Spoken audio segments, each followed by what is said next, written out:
Welcome student. आज हम लोग माई मदर एट 66 इस चैप्टर को हम लोग आज पढ़ेंगे। तो पहले तो इस चैप्टर को पढ़ने के पहले हम लोग को जानना चाहिए अबाउट द ऑथर के बारे में। ऑथर यहाँ पर कमला दास के बारे में अगर हम लोग जानें तो वो बहुत ही वर्सेटाइल ऑथर थी। ऐसे तो वो इंग्लिश में और बहुत सारी पोइट्री, शॉर्ट स्टोरी, बहुत कुछ उन्होंने लिखा था और मलयालम में भी उनको बहुत सराहा गया है और उनको केरल के सरकार के द्वारा साहित्य अकेडमी अवार्ड भी उनको अवार्ड से नवाजा गया है। अगर हम इस चैप्टर में जाएं, इस पोइट्री में जाएं, माई मदर एट 66, इसमें क्या है, ये बेसिकली एक लिरिकल पोइट्री है। लिरिकली पोइट्री हम किसे कहते हैं? लिरिकल पोइट्री हम उसे कहेंगे, ये मेनली ग्रीस में या ग्रीक लिटरेचर में जाना गया था। इसमें क्या कहा था, ये formal type of poetry which express personal emotion and feeling. यहाँ पर क्या है, लीगल पोइट्री में जो व्यक्ति का अपना व्यक्तिगत जीवन को और इमोशन को क्या है अपने आप से द्वारा उसको एक्सप्रेस किया जाता है। और बाद में मतलब पहले ग्रीस में ग्रीक लिटरेचर में इसको संगीत के द्वारा इस लिरिकल पोइट्री को लिखा जाता था, लेकिन अभी वो उसका फॉर्म थोड़ा चेंज होके ये आया है। तो ये है लिरिकल पोइट्री। इसमें क्या है, दो चीज दर्शाया गया है, एक तो मदर एंड डॉटर के रिलेशनशिप एंड सेपरेशन। तो अगर हम लोग फर्स्ट स्ट्रेंजर में देखें तो जब कहानी शुरू हो रहा है, पोइट्री स्टार्ट हो रहा है, तब क्या ऑथर अपनी होमलैंड में, होम टाउन में गए हैं अपने पेरेंट्स के साथ भेंट करने के लिए। और ऑथर जब लास्ट फ्राइडे को मॉर्निंग में जब अपने माता पिता को मिलकर वो जा रहे हैं एयरपोर्ट की तरफ, तब उसकी उनकी माता उनके बगल में ही कार में बैठी हैं और वो क्या है थोड़ा उसका उनका जो चेहरा है वो खिड़की की तरफ देख रही हैं और ऑथर रियलाइज कर रहे हैं कि उनकी मदर अपना इमोशन को या अपना दर्द को छुपाते हुए बगल में ही सो पड़ी है और उसका मुंह भी खुला हुआ है। फिर अगर दूसरा स्टैंडर्ड में हम लोग जाएं तो ऑथर क्या देखा कि ऑथर देखते हैं कि यहाँ पर कि उनकी जो मदर जो है, मदर क्या हो रहा है, मदर उनकी से साथ उनका जो बिछड़ना और उनको जाना। तो सेकंड स्टैंडर्ड में यहाँ पर दिखाई दे रहा है कि एक तो दो चीज़ों को यहाँ पर एम्फसाइज किया गया है। एक है जो स्पिनिंग ट्रीज के द्वारा और दो है चिल्ड्रंस के द्वारा।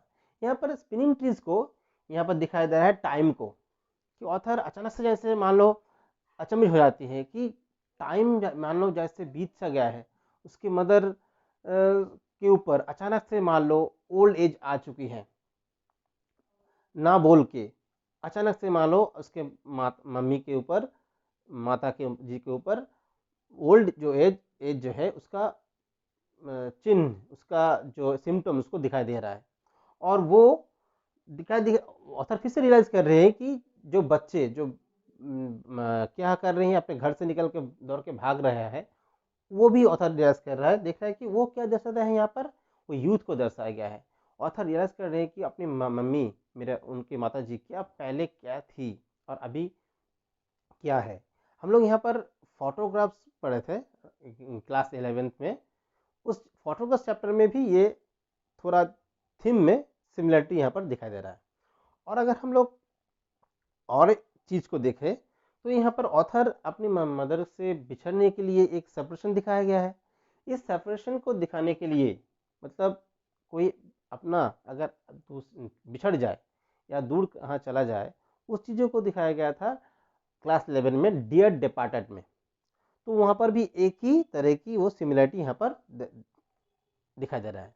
फिर ऑथर अगर थर्ड स्टैंडर्ड में अगर चले जाए तो ऑथर अपने आप को समझा रहा है कि उनकी मदर की जो चेहरा है वहाँ पर क्या है, वो बगल में बैठी है, जैसे मान लो lifeless like a dead body, उसके अपनी मम्मी को एक डेड बॉडी की तरह दिखाई दे रहा है। उसकी मम्मी के जो चेहरा जो है वो कलरलेस है, जैसे मान लो वहाँ पर मदर की चेहरा को विंटरी मून की तरह यहाँ पर दर्शाया गया है।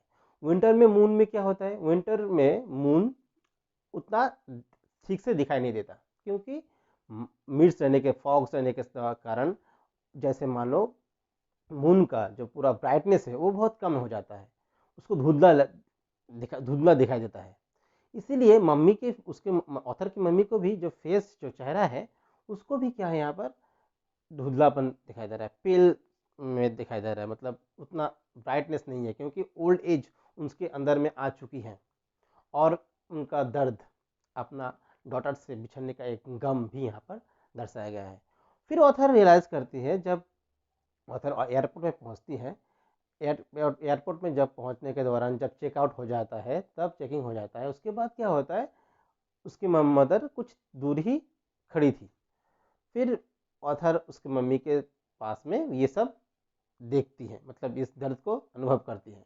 उसके बाद फोर्थ सर्जन में जब आते हैं, ऑथर फिर से अपनी मदर की और अपनी पुराने ख्यालात को रिमाइंड करती है, रिमेंबर करती है। उसके बाद ऑथर क्या करती है, पोइट यह इसके बाद क्या करती है कि अपना फेस में, अपने चेहरे में मुस्कान लाती है, क्योंकि दर्द है मम्मी के साथ बिछड़ने का, लेकिन ऑथर जैसे मानो एक प्रॉमिस कर रही है कि उसकी मम्मी के साथ फिर से भेंट होगा, या फिर से उनके साथ मुलाकात होगी। इसीलिए ऑथर अपना दर्द को, और दूसरे तरीके से उसकी मम्मी भी अपने मुंह में या अपना चेहरे में स्माइल ला रही है, मुस्कुराहट ला रही है, कि बिछड़ने का गम को छुपाने के लिए। तो ये थे पूरा स्टोरी। अगले दिन हम इसके नोट्स और दूसरे चीज़ को डिस्कस करेंगे। तब तक के लिए थैंक यू स्टूडेंट।